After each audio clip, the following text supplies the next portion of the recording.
born-again Bieber? How he says he's trading in the wildlife to live like Jesus. And presidential candidates know The View is the place to be heard. Senator Lindsey Graham is here, and nothing's off the table. Then, is this white student being racially profiled for wearing dreadlocks? She's here to talk about going to war with her school. It all starts now on The View with Whoopi, Michelle Collins, Joy Behar, Candace Cameron Bure, Raven Simone, and Paula Ferris.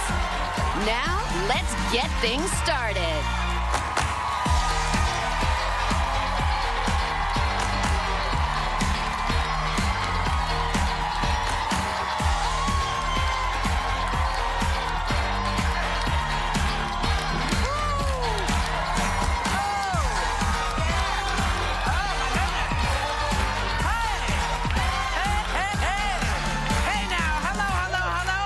Welcome to The View, y'all. Welcome to The View, y'all. Welcome to The View, y'all. So we here at The View want to help you guys out. We want to clear some stuff up for you. So stop posting that legal notice that comes up on your Facebook page about keeping the rights to your photos and contact. It's a hoax. You don't have to, just delete it. You don't have to do anything. It's a hoax. Stop doing it. A lot of people are getting taken in by this. You don't have to deal with it. It's fine. Okay? And pass it on to whoever you know. Facebook will always be free. You know? Yes. That's what it depends. They say. Because Facebook asked me to pay up to, they've asked me $20,000 to get likes before. What? Facebook has given me like, well, if you pay us, we'll give you more likes and more followers. I will call you out your name, Facebook. Meanwhile, I'm like, and how much do they want for that? But it is free otherwise. Yeah. It is free. But that is the hoax. So just if it comes up, older folks, don't worry about it. They're not doing anything they're saying they're doing. It's a lie. And it was younger pretty people, benign. you know what it is, so just thumb your nose and move on. Yeah. Now, this is not a hoax, however. This is really true as far as we know. In a recent interview, Justin Bieber says that as he gets older, he realizes how important his relationship with God is and claims, I just want to live honestly like Jesus. Mm-hmm. Hey, you know what? We talk all the time. We talk all the time about second chances, and he's very vocal. He said, I woke up one day and thought to myself, if I keep living like this, I'm going to either end up in jail or I'm going to end up dead. And so he's turning his life around. Or he's turning his life around. He's now surrounding himself with people that are not enabling him and getting in his face and encouraging him to live a certain lifestyle. And the thing that I have is, I know a lot of people are judging him now. Oh, whatever. They may be skeptical of him. What if he's judged for the rest of his life because he's a celebrity and he's young and he has a whole bunch of money? But let's go back to the cool part. He looks great on the cover. The cover looks absolutely amazing, Justin. Congratulations. He does look good, yeah. Looks great. He's like manned up a little bit. He's manned up a little bit. I love the fact that he's talking about it, and I think that it's good that he's opening up about his relationship and moving in at 18. You guys don't understand what it's like to grow up in an industry and have so much money at such a young age, especially when your parents are in it. He has acted in ways that I think are a little obnoxious. That's one of the reasons why I think he has to kind of say that he's now trying to be more Jesus-like. That was one of the quotes that I just want to read because it made my life was, he says, you don't need to go to church to be a Christian. If you go to Taco Bell, that doesn't make you a taco. And I think we all need to realize that he's onto something. It doesn't. I'm not a Gordita Crunch, America. So, yes. It's like, but what do you think of his? Well, I think it's important to remember that when someone says they're a Christian, it doesn't mean they're perfect. They are just a recognized sinner in need of God's grace. And so that's all Justin is saying. He recognizes that. So he's not going to say, oh, I'm a Christian, and all of a sudden now I'm an angel, I'm going to be perfect, I'm not going to do stupid things. He's not going to pretend like he didn't do stupid things in the past. I'm sure he's going to make a ton of mistakes from here on out, but he has the chance to make good decisions, and we should applaud him and encourage him to continue to be a good role model. I agree, but I don't think he's doing it like some of the other things he said, because this interview is amazing. You guys really should read it. But he says, if God's for me, who can be against me? It's a confidence that's a godly confidence. From the Bible. That's in the Bible. Isn't that? Is it in the Bible? That's in the Bible. Okay, well then I guess I learned. But, well then I didn't know. He did not source the Bible, America. I just want you to know. did not know that. I thought he said it, and I was like, this seems a little strange. He just comes across, even still in this interview, as like a little cocky for me, instead of maybe being a little bit more... How can he not? When he first started, he had a swag teacher. Like, girl, yes. What does that even mean? What is that? It means he had someone that had more swag than him. This is a rumor. I don't know. Justin, don't sue me. This is what I heard through the grapevine of the internet. Okay, so someone came in and said, this is how you walk, talk, this is how you swag. And then as he grew up, his swag progressed. And now he's swagging towards Jesus. He's like, Jesus swag. And Jesus than drugs. And as a Christian, that's your ultimate goal, to live a Christ-like life. He was perfect. He was without sin, and he is the ultimate role model for all Christians. Whoopi? Yes. Yes? Why is your face so skeptical right now? I'm not skeptical. Listen, you know, Justin is a friend of mine. He's 12, okay? You know what I mean? And so he's going to go through all kinds of changes. That's something that he's supposed to be going through. That's, you know, it's like Miley Cyrus. People say, oh, she shouldn't be doing this. She should, you know, let people live their lives. They'll get to where they get to when they get there. And if it sticks, it'll stick. If not, he'll move on to something else like everybody else. Moving on. The man bun has been making news this week. First, there was a warning that it can lead to baldness, and now the Idaho campus of Brigham Young University has banned the man bun, saying it's too extreme. It's too extreme, damn it, to wear on campus. It's unattractive. That's what it is. It's not unattractive. I think it's attractive. I think a little man bun. I prefer an extreme man bun to that dinky old man bun that Colin Farrell has. No, it's like Colin Farrell looks good. The people on campus said that it's about cleanliness and grooming of that nature. Here's my deal. They're putting their hair up. It's not flapping and greasy all in the wind. It's actually tamed and put together, especially if they put a brush on it. But this I don't see a problem. It's a private school. I went to a small private Christian school. We had a dress code. We had to show up to our classes in a certain outfit.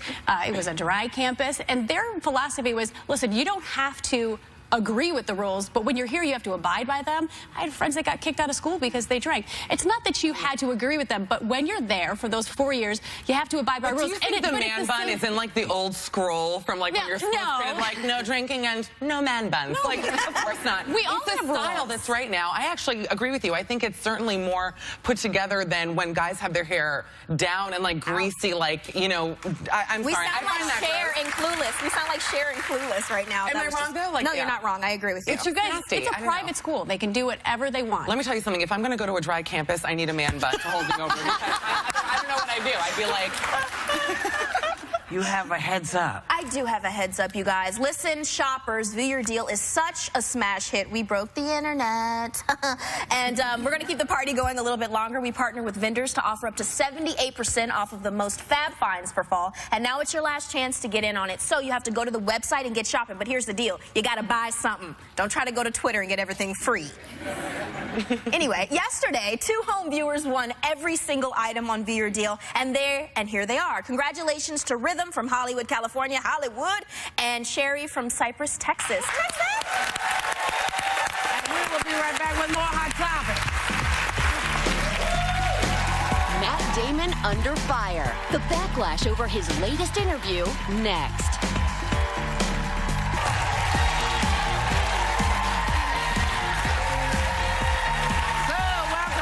You know, yesterday NASA made historic announcement that they found water flowing on Mars, which increases the chances of life on the red planet, you know?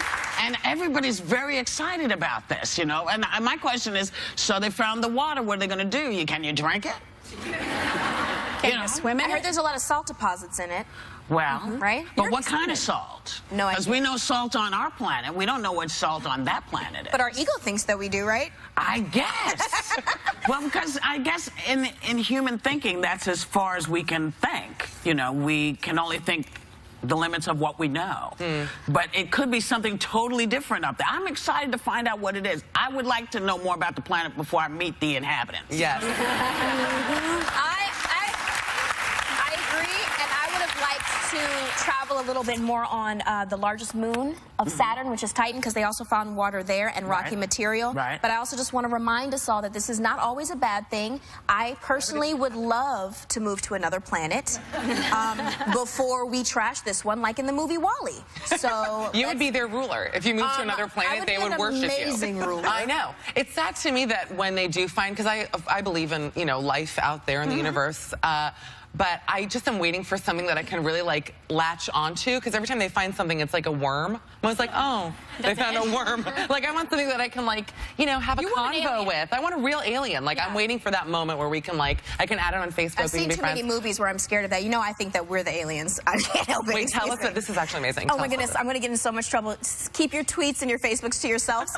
I believe that we're the aliens. We're like, well, I believe that there's a lot of animals out there with conscious thinking, but that's me because they understand. But we're like so randomly formed compared to everything else on the planet. You know what I'm saying? Wonderfully made. I'm like, we were designed.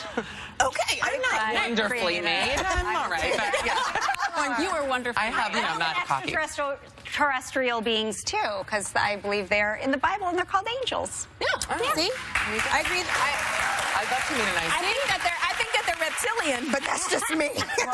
Reptile angels. There are adorable. There are so many planets.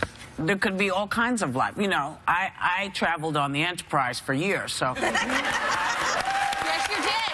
But some people are saying maybe this particular announcement is great timing for the new movie The Martian that stars Matt Damon. People are saying, well, maybe that's why they found the water all of a sudden. You know, you can't just find water on Mars. It's got to be tied into something else. But, you know, apparently Matt Damon is getting a little bit of heat, but he's been clarifying some comments he supposedly made about gay actors in a recent interview. After saying Rupert Everett's career might have taken a hit after he came out, Damon said, whether you're straight or gay, people shouldn't know anything about your sexuality because that's one of the mysteries that you should be able to play.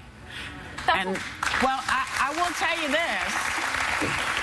I played a gay woman in Color Purple, a man in The Associate, and we're actors. We're supposed to be able to play everything and play it convincingly. So I don't think whether you know or think or believe I'm gay has anything to do with what my abilities are. As an actor, that's how I feel. Right, but, if you're a good enough actor, you can then... Well, you're supposed to be able to. Convince anyone of anything. He also talked about the mystique of the thing, like keeping more of your private life private because it keeps the audience, it keeps the audience from connecting to you as a human and not necessarily the character. But there's issues now with the way that our social media is popping up and people wanting to be celebrities and not actors or singers. And, let's take it back to this because, you know, you can have your privacy, but you're outed.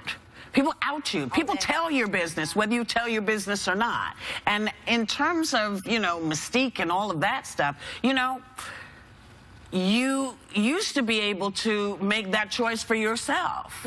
So I don't know why everybody gets outed. I don't know, but I don't think it has anything to do with how I view you as an actor because what's it? Neil Patrick Harris. But I think some of this was taken, people got upset thinking that he was saying that gay people should stay in the closet. No. And I don't think that's what he was trying to say to help.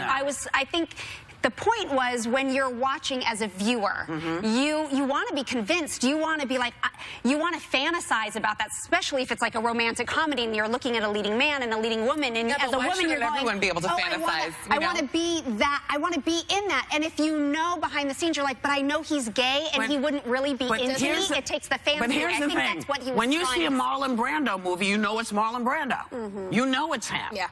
Then you say, okay, there's Brando, blah, blah, blah, and you go into the movie. If it's a famous face, you're always going to it's always going to be, oh my God, look at so-and-so, because that's the face. And then your mind says, I believe what you're doing. That's what I think is important. What we perceive, because we don't actually know. None of us are in anyone else's bedroom. We don't actually know what's going on. There's actually one thing coming up that we will know, because, ladies and gentlemen, Mr. Smithers from The Simpsons is coming out as gay this season, which I just want everyone to know. It's been on our minds. There he is. You know, he's always had a thing, like great chemistry with Mr. Burns. Yes. And it's always, people have always wondered about that Smithers. And he's I don't think now we know that he is in fact gay, and it's going to ruin all future acting roles for me, kid. I'm kidding with you. But we're very excited for Smithers. That's Yes. a wonderful thing. Yeah. Good job, Smithers. And with that joyous news, we'll be right back. Next, talk about going viral. Is one of the most popular dating websites leading to more STDs?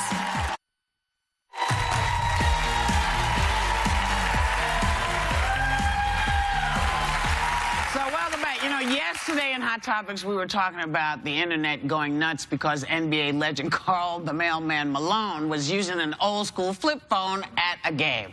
Turns out he was not actually watching, but everybody and their mama called him to say we had talked about him. So he's joining us right now via Skype. You hear us, Karl? Yes, I can, Whoopi. How you guys doing?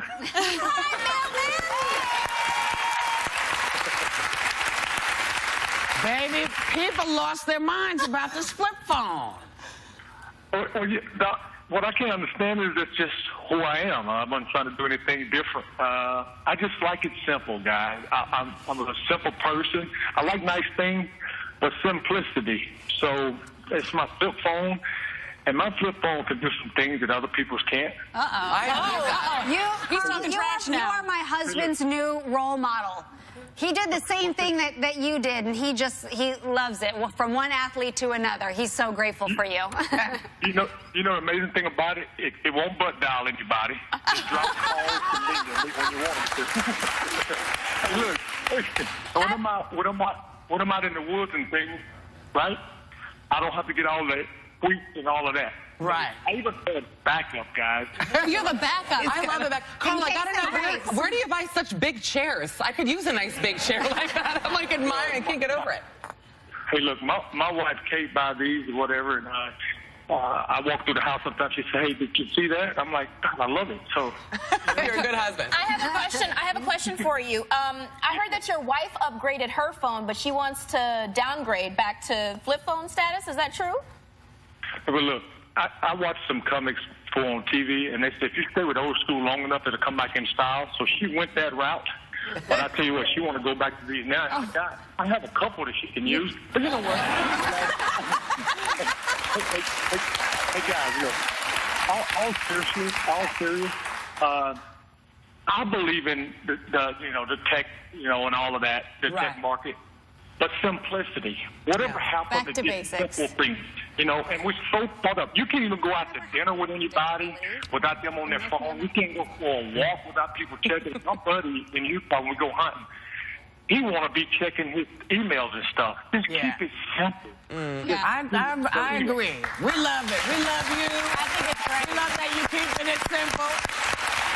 And we wish for you all the great flip phones of life for you. Until they stop making them. That's right. We love you. We'll see you again soon. Well, thank you guys so much, and we love watching you guys' show. Thank you. Thanks, Carl. You know what I love about that is that he's actually talking on his flip phone to do the interview. And he also said the first line to the Full House theme song. Whatever happened to predictability? Did anyone catch that? Okay, never mind. I heard it. My question is, where does he buy this phone? Because I don't see it in the store anymore. Are you Like on in eBay? Times Square. Or You're supposed to go like one of those No, electronic they're stores. around. You can find them. You can get them on Amazon. Yeah.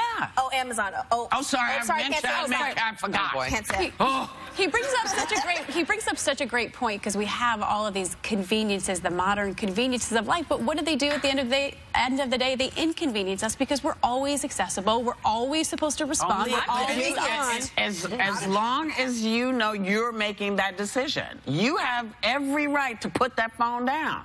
What is happening over there that you must answer the phone right now? See, you can't get me after, and folks will tell you, you can't get me after 7 o'clock at my house unless you call me on my house phone. Because I don't sleep with the phone near the bed. You have a house phone. But that's a good. Does anybody have a house phone here? I got a real. Here's a question. How do you use Tinder on a flip phone, America? Is there Tinder on a flip phone? But you don't need Tinder on a flip phone. You go out to a bar and say what's up. I have no time for that. I'm sorry.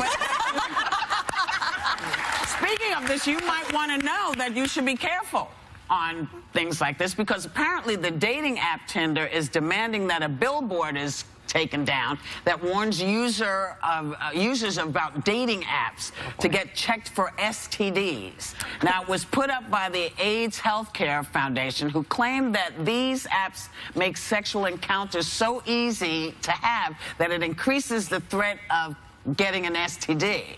I have to say, I don't think that the app makes it easier. I think people will pick up who they're going to pick up, however they're going to pick them up. I think the idea that we are responsible for our bodies and what goes in and what we're not doing to keep ourselves healthy is more to the point. I don't think you can blame Tinder or Grindr. I don't think that it is fair to blame them for something that is initially on us. But as a mother of a 17, 15, and 13-year-old, I will happily look at that billboard over the nude, naked girls all night billboard that stands at the bottom of the main street that I turn onto my house that my boys have to look at every day. Like, as a mom, I'd rather them see something that shows them something preventative or that could happen than endorsing. And hopefully they know what the diseases are, because when I first saw it, I thought, oh, is there a new app called Chlamydia? Because it was like, I need to download that. Yeah, so if you don't know what it is, you know, it's kind of passing on the wrong message. But I do think that the billboard, you should have the right to take that billboard down. That app is going to cost at least $59.99. That's a clinic, y'all.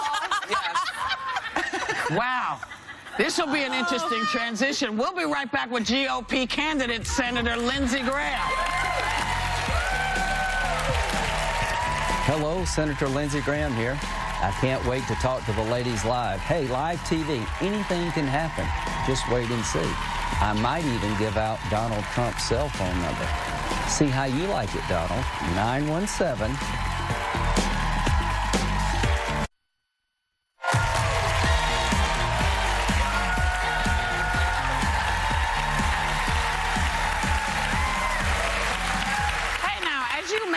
Know there are about 350,000 Republicans battling for the presidential nomination right now.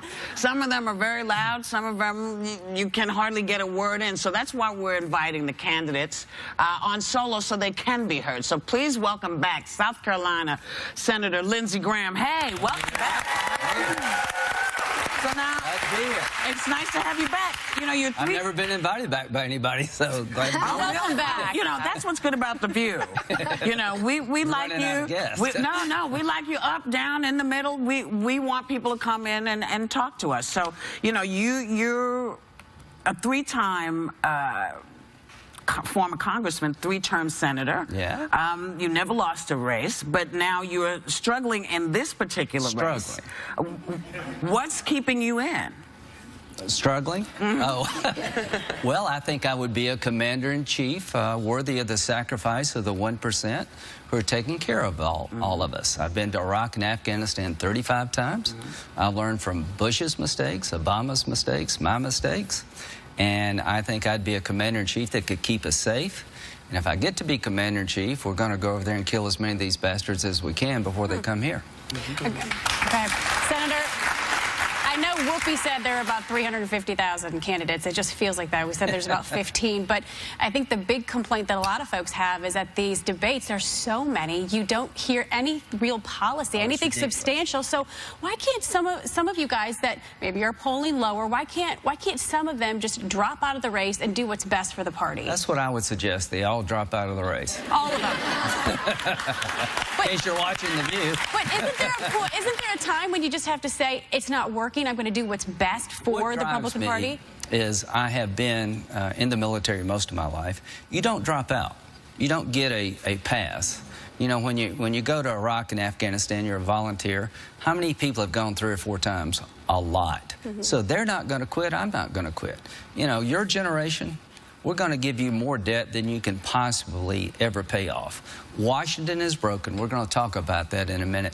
Somebody needs to bring us together. You know, when I was 21, my mom died. When I was 22, my dad died.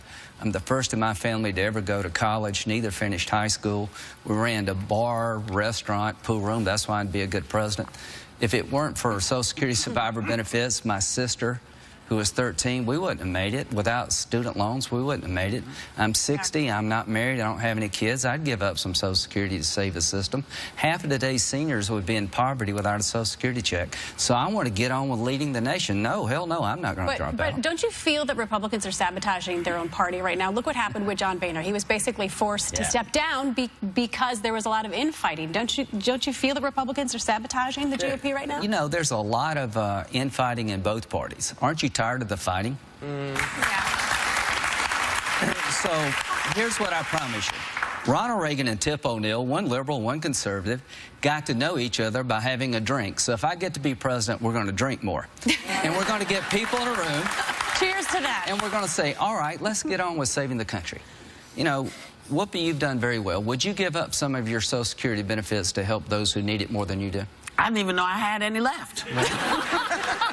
Yeah. I thought it was gone already. Well, you know, it's not listen, gone. the great thing about this country is that we know we have to pay taxes. Some taxes go to things that I'm not interested in. Yeah. Some taxes go to things that you're not interested in. But collectively, we take care of each other. That's the idea of the country. I always thought that's how I was raised. Well, that's why I'm sitting here, because my aunt and uncle helped me raise my sister when my parents died. I wouldn't be here without my family, my friends, and my faith. Social Security is there for people who would be in poverty without it. I'm at a good spot in my life. I'm a proud Republican, but we don't have all the answers. Now, Senator Graham, you've actually called Donald Trump a lot. Maybe over the phone, but you've called him a wrecking ball. Yeah. Do you think he's qualified to be president? No, I don't. I'll support him if he's our nominee, because I think his foreign policy makes no sense to me. You know, to destroy ISIL, he says we're going to go to Iraq and Syria and take their oil to pay for our wounded warriors. How would you like that job? Hey, I'm from the American Army. I'm here to take your oil. At the end of the day, that turns the entire Mideast against us and doesn't destroy ISIL. He's loud. He's very successful. But at the end of the day, I don't see him bringing us together. I am so sick and tired of talking about inane stuff. What about an $18 trillion debt? What about $70 trillion short of the money you need to pay Medicare and Social Security? What about ISIL running wild? You know, what about Iran with a potential nuclear weapon in the next 15 years? It's not like there's nothing else to talk about. So when you ask him a specific question, you never get an answer. Ask me anything. Well, I will ask you, Trump, Carson, Fiorina, they're leading the polls right now with the Republican Party, and they have no political experience. So what, it's kind of a season of outsiders. What does this say about the Republican Party? It says that people are pretty frustrated with those of us who have experience, that we're not serving you well, so how could it be any worse, get somebody not tainted by the process? Here's the argument I would make, Cameron, is that what I've tried to do is work with Democrats to fix a broken immigration system. I think I'm the solution, not the problem. And I want you to have experience if you're going to be commander-in-chief. I want you to understand the difference between Iraq, Afghanistan, and Syria. I want you to have walked in the shoes of our military members at least a little bit before you take over the destiny of their lives. I think when it comes to defending this nation, experience is a good thing, and I've got a bunch of it, and I've learned the hard way how we got in this mess, and quite frankly, there's a plan to get out, and it won't be easy. But these guys are not 10 feet tall. Most young women over there don't want to turn their daughters over to ISIL. They just need our help. I would urge y'all to go to Afghanistan and do a show from there. I've been there 35 times, Iraq and Afghanistan. Most young people over there are not buying what ISIL's selling. That's the great hope. Wow, we're going to have to help them. There's a great movement going on in this country and around the world with young people who are finding different ways to attack. Embrace it. Those ideals that aren't for them. Whoopi, give a young woman a say about the future of her children in the Mideast and everything. Give that. You know, I had a question for you, but we had to leave. It was going to be about my generation, but we have to go. All right. Well, you know what? Maybe you can do it afterwards. Maybe you can do a quickie. We'll find out. We say thank you to Senator Lindsey Graham. Come back when you can, if you're able, if you want to. We'll be right back. Struggling.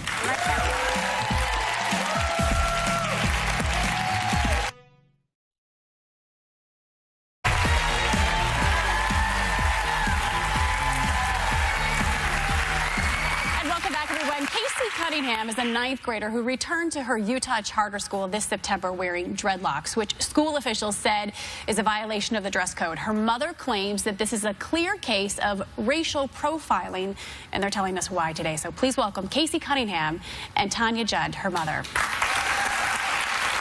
Now, Casey, I want to ask you, first and foremost, you studied abroad over the summer in Guatemala, and you had a bit of a spiritual experience, which led you to this. This isn't a fashion statement for you. Why are you wearing dreads?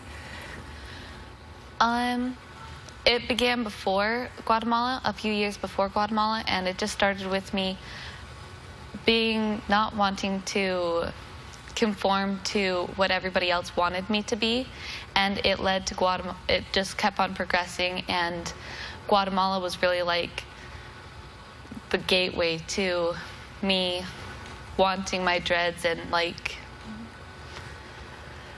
And you really, it's okay, honey. And I know you had when you were in Guatemala, you kind of had a deep connection with the Hindu faith too. And I know in the Hindu faith that dreads and the hair are sacred. Yes, it made me realize that I wanted to be more like the Guatemalans who were just giving their all in life and trying their very best to do whatever they could. And it made me want to do that too for myself. But yeah. So Tanya, when did you realize that the dreads were an issue? Well, we started school, and about 3 to 4 weeks after school started is when I first got notification from the vice principal via a phone call stating that the vice principal and the school board had met regarding, quote, Casey and her hair, and that because of Casey and her dreadlocks, they had changed school policy, and dreadlocks were no longer accepted within the school, and all hair had to be combable in a neat fashion. And so now, what makes you call this a racial issue? I know that this is a very controversial subject because I believe that it's a racial issue from white people to white people. And I know that a lot of people don't believe that such things can happen. Because the principal is white, right? Yes, the principal is white. The majority of our school is white. The area that we live in is mostly populated with the white community. But because of our differences and Casey's particular situation, I absolutely believe that if she was any other culture or any other race, it would never have been an issue. So I absolutely believe fully that this is a racial situation, which I also verbally expressed to the principal and vice principal regarding. We should mention the school handbook said hair must be kept neat and have a combed appearance and appropriate for school. Of course, they modified this afterwards, but I do want to read the statement. We reached out to Lincoln Academy, and I have to read the full statement for legal reasons. Lincoln Academy has not asked Casey to remove her dreadlocks. She has not been removed from any of her class or school activities. Additionally, no student discipline has been issued or instructional time lost. Most recently, Lincoln Academy was made aware that Casey's hairstyle is a part of her religious beliefs. Lincoln Academy's dress code will not interfere with or prohibit religious expression. Lincoln Academy would like to work through the issue with the parent, but to date, Casey's mother has been unwilling to meet. Why can't you guys compromise? That's not fact. You have been willing to meet. Actually, I first had the first initial conversation with the vice principal, and then about 2 weeks ago, I had another conversation with the principal, and at that time, he requested that I come into the office and speak to him and the vice principal regarding the situation of Casey's dress code.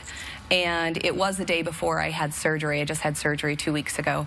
And I expressed that to him that I was unable to due to physical reasons, and told him that Monday, which would have been this last Monday, that if he wanted to reach out to me at that time, then we can figure out a situation where we could meet. So this sounds like they have no issue now. So yeah, I think that honestly, because it's got to where it is, they're willing to negotiate per se.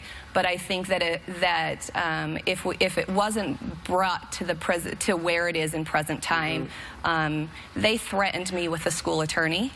They threatened me with, or threatened Casey with disciplinary action, which could include suspension and or expulsion. But they're now saying that's all off the table. Per se, the rules haven't been changed yet.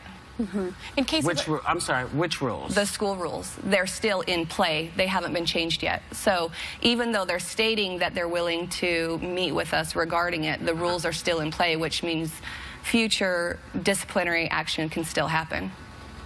Okay. And Casey, you're the one that's kind of caught in the middle of all of this. Do you honestly feel like you're being discriminated against by your charter school? I do, because there are students at the school who do have hair extremely similar to my dreads, and it's never been a problem before. And why do you think they're picking on you? I really hate to say this, but I think it's because I'm white, and it's a white community, and it's named different. Yeah, we're different. Our cultural belief is different. Our spiritual. What do you mean you're different? What do you mean you're different? Your spiritual beliefs are different. Our spiritual belief is different. Well, we follow the Buddhist Hindu belief. We believe in the universe and higher power. We believe in Mother Nature. It's very different than the environment that we live in.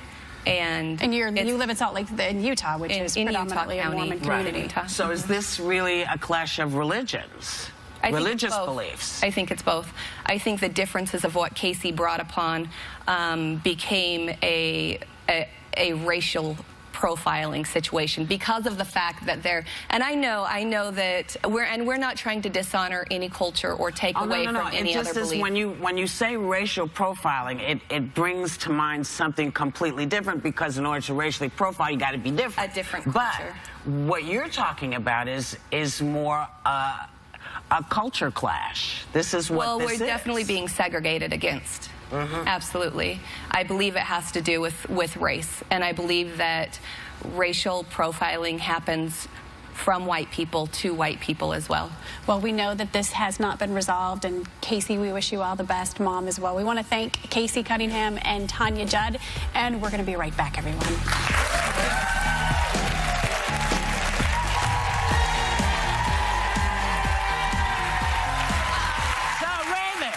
Tell everybody how you're going to keep things going after The View. Well, we are streaming live at abc.com/The View, so get there now, because trust me, anything can happen because the cameras are off and it's just whatever. Live stream us on your smartphone, on your tablet, and the ABC News app. Ding that. That's right. And what you can't do is you can't do it on your flip phone. Look, we just want to thank you all for supporting The View. We appreciate the fact that you guys,